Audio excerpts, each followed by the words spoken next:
مسلمان کی جو سب سے پہلی پہچان ہے وہ یہ ہے کہ مسلمان ہمیشہ سچ بولتا ہے، اور دوسری یہ ہے کہ وہ کبھی دھوکہ نہیں دیتا۔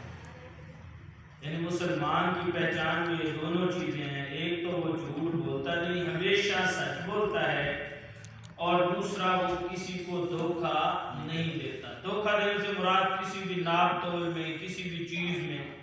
آج کل ہمارے تاجر ہو گئے، ہم ہو گئے، جہاں موقع ملتا ہے دوسرے کو دھوکہ دینے کی کوشش کرتے ہیں۔ کسی چیز کے اندر اگر خوبیاں موجود نہ بھی ہوں تو ہم اس کی خوبیاں بیان کرنے کی کوشش کرتے ہیں، اور اگلے کو اس کی طرف مائل کرتے ہیں، اٹریکٹ کرتے ہیں۔ وہ جب وہ چیز خرید لیتا ہے، بعد میں اسے پتہ چلتا ہے کہ اس میں کیا خرابیاں تھی، کیا خامی۔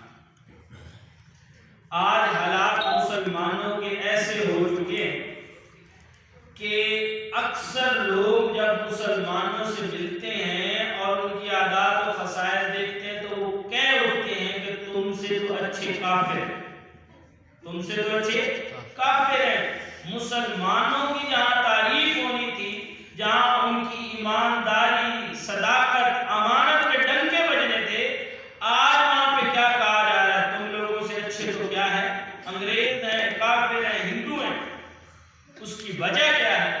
وجہ یہ ہے، جو اصل میں آپ کو بات بتاؤں، کہ ہم لوگوں نے ہندوؤں کے، انگریزوں کے بہت سارے جو ہے چیزیں اڈاپٹ کر لی، بہت ساری چیزیں کیا کر لی؟ اڈاپٹ کر لی ہیں، اور انہوں نے کیا کیا؟ مسلمانوں کی بہت ساری چیزیں اڈاپٹ کر لی۔ اس کی وجہ کیا ہے؟ دیکھیں، آپ اکثر کسی اور ملک میں چلے جائیں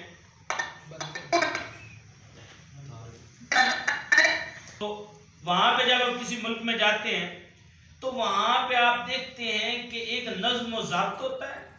وہاں پہ ہمیشہ کسی بھی ملک میں چلے جائیں، وہاں چیز جب کوئی آپ خریدتے ہیں یا بیچتے ہیں تو ہر چیز کا ایک معیار ہوتا ہے، اور یہاں پاکستان کے اندر ہر چیز کا، چاہے جتنی بھی اچھی سے اچھی چیز ہے، اس میں کوئی نہ کوئی نقص موجود ہوتا ہے، کیونکہ ہمارے اندر وہ معیار نہیں ہے۔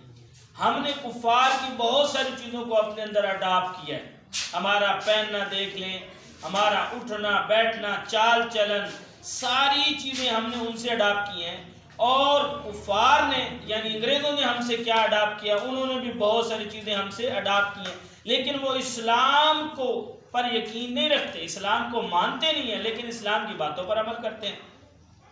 ایک واقعہ چند دنوں پہلے ایک دوست بتا رہا تھا کہ وہ کہتا ہے کہ میں برطانیہ میں گیا، اور وہاں پہ یہاں پہ بھی جیسے آج کل چلتی ہیں آن لائن ٹیکسیاں، اوبر کریم وغیرہ، تو کہتا ہے میں وہاں پر ویسے میں نے ٹیکسی لی، اس ٹیکسی پہ نا ساتھ ساتھ کرایہ بھی آتا رہتا ہے، کہ آپ جتنا سفر کر رہے ہوتا ہے آپ کو پتہ لگتا ہے آپ کے 200 ہو گئے ہیں، پاؤنڈ ہو گئے ہیں، ڈالر ہو گئے ہیں۔ کہہ رہا میں اس پہ بیٹھ گیا، میں نے ایک جگہ جانا تھا، ٹیکسی والے نے چلانا شروع کر دی۔ اب میں دیکھ رہا ہوں کہ میرے 200 ہو گئے، 300 ہو گئے۔ جب میں منزل مقصود پر پہنچا تو تب میرے 350 فرض کر لیں 350 روپے بنے۔ اب جب میں اترا تو اس نے مجھے کہا کہ آپ 300 روپے دے دیں۔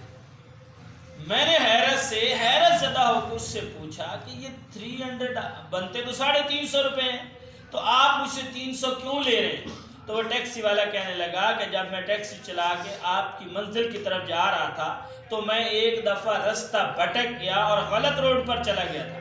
پھر غلط روڈ سے جب میں واپس اپنی منزل تک آیا، وہاں آتے آتے کچھ ٹائم ضائع ہوا جس میں آپ کے پیسے زیادہ لگے، لیکن جو پیسے زیادہ لگے ہیں وہ آپ کی غلطی نہیں ہے، وہ کس کی غلطی ہے؟ میری غلطی ہے۔ وہ جو 4 چیزیں ہیں وہ مجھے پڑھنے چاہیے، نہ کہ تمہیں پڑھنے چاہیے۔ اور اسی کے الٹ پاکستان میں آ جاؤ، یہاں پہ آپ آن لائن گاڑی لیتے نہیں، اگر لے بھی لیں وہ جان بوجھ کے آرام سے چلائیں گے، دور والے رستے سے گھمائیں گے تاکہ زیادہ کرایہ بنے، اور ہر کوشش کریں گے کسی طرح ہم لوٹ لیں۔ اب ایک دوسرے کافر ملک میں آپ جاتے ہیں تو آپ اتنی شائستگی دیکھتے ہیں کہ آپ وہ اپنا حق جو ہے وہ تو لیتے ہیں، اس کے علاوہ کوئی پیسہ لینے کے روادار نہیں ہیں، اور یہاں پہ کیا ہے کہ ایسے کوشش کرتے ہیں کہ اگلے بندے کی کھال اتار لیں۔ تو یہ مسلمان کا کام نہیں ہے۔ مسلمان کا کام کیا ہے کہ وہ ہمیشہ اپنی زبان سے سچ بولے اور ہمیشہ کسی مسلمان کو دھوکہ نہ دے۔ جب مسلمان اپنی سچائی، امانت داری اور پر چلے گا اور دھوکہ نہیں دے گا